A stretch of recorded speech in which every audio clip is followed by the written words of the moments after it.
Okay, so what if I told you that the healthy, low-fat foods in your kitchen right now are actually making you fatter?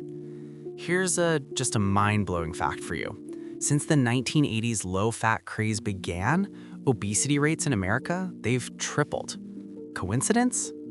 No, absolutely not. So, USDA research, and they analyzed thousands of food products. It revealed this really disturbing secret. The low-fat versions, they contain significantly more sugar than the regular ones. I mean, we're talking about a systematic deception. It's been happening right under our noses for over 40 years now. Food manufacturers have just been pulling the wool over our eyes, you know? They're replacing these healthy, satisfying fats with addiction-inducing sugars.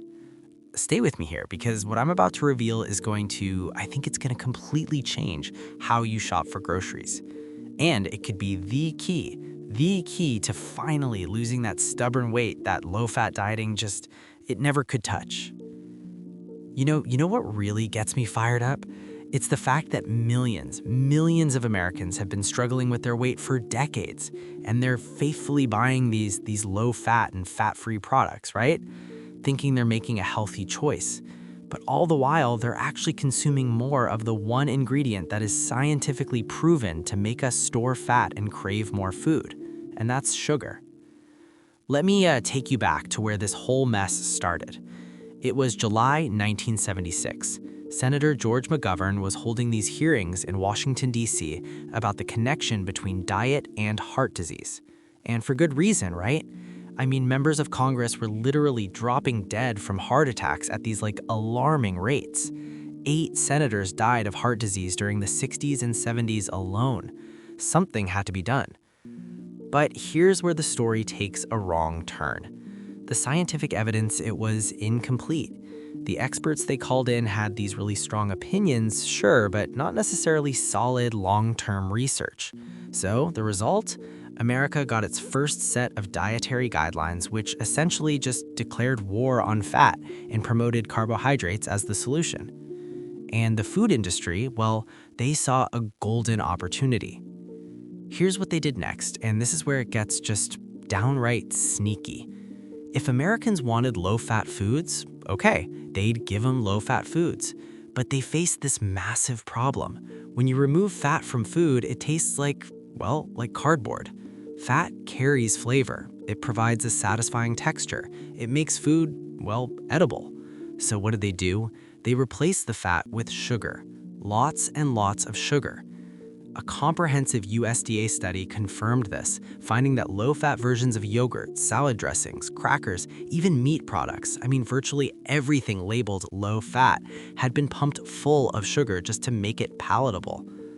Think about that for a second. You walk into a grocery store, you see a low-fat label, and you immediately think healthy choice, right? But what you're actually buying is a product engineered to trigger sugar cravings and make you hungrier than if you'd just eaten the full-fat version. Now, let me explain why this is so devastating for your weight loss efforts. When you eat sugar, your blood sugar spikes. Your body responds by releasing insulin to clear that sugar from your bloodstream. But here's the kicker. Insulin doesn't just clear sugar, it's also a fat storage hormone. And it gets worse. That rapid insulin response, it often overshoots, causing your blood sugar to crash. And what happens when your blood sugar crashes? You get hungry, really hungry. Specifically, you crave more sugar and refined carbs. It's this vicious cycle that keeps you eating more and storing more fat. Recent research, it even shows that high sugar foods actually interfere with leptin. That's your body's natural I'm full signal. Meanwhile, healthy fats do the opposite. They help regulate your hunger hormones. By choosing low fat, you're literally fighting your own biology. Let me give you a real-world example here. A regular full-fat yogurt might have, say, 3.5 grams of sugar. The healthy low-fat version, it often has over 7 grams. That's double the sugar with none of the satisfying fat. So you eat more of it and you're still hungry. But here's the most damning evidence of all. The timeline. The low-fat guidelines were introduced in 1977. The fat-free food boom took off in the 80s and 90s. And when did America's obesity epidemic explode? right around the same time. From 1980 to 2020, obesity rates in America tripled. During the exact same period, we were reducing fat and increasing carbs. We became fatter and sicker. I mean, if low-fat diets worked, shouldn't the opposite have happened? Pause for emphasis. The scientific community has known for years this approach doesn't work. A landmark study in 2006, part of the Women's Health Initiative, followed almost 49,000 women for over 8 years. And the results? The low-fat group showed no significant reduction in heart disease, stroke, or weight loss. Zero benefit. You know what? If you're finding this information as eye-opening as I think it is, do me a favor, hit that like button and subscribe to this channel, and definitely ring that notification bell because I have more myth-busting content coming that could totally transform your health. I mean, the things I share here, they challenge too many profitable industries to make it on the mainstream news. Now, let's talk about the psychology. Food companies created what I call permission products. These are foods that give you psychological permission to overeat just because they're labeled healthy.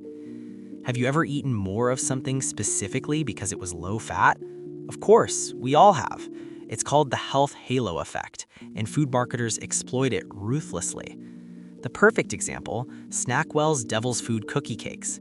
They were fat-free, right? So people ate entire boxes thinking they were being virtuous. But they were just sugar bombs.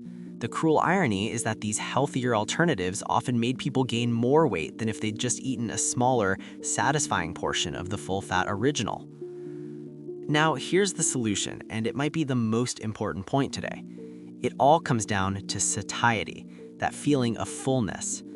Fat is one of the most effective nutrients for appetite control. When you eat healthy fats from avocados, nuts, olive oil, your body releases hormones that tell your brain you're full. They provide slow, sustained energy.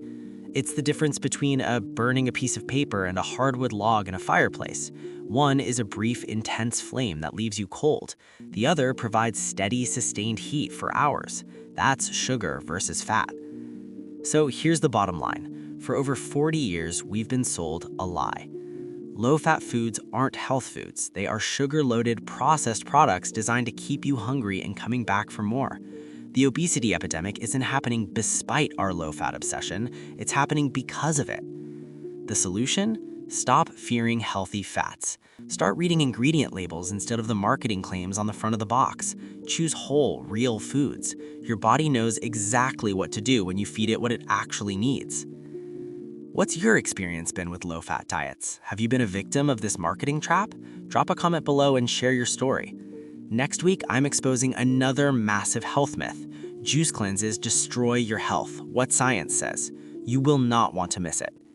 Closing. Thanks for watching. And remember, question everything, especially when there's money to be made from your confusion. Now, here's a question we'd like you to think about. If this one healthy idea was so wrong for so long, what other common sense health advice might be secretly harming us?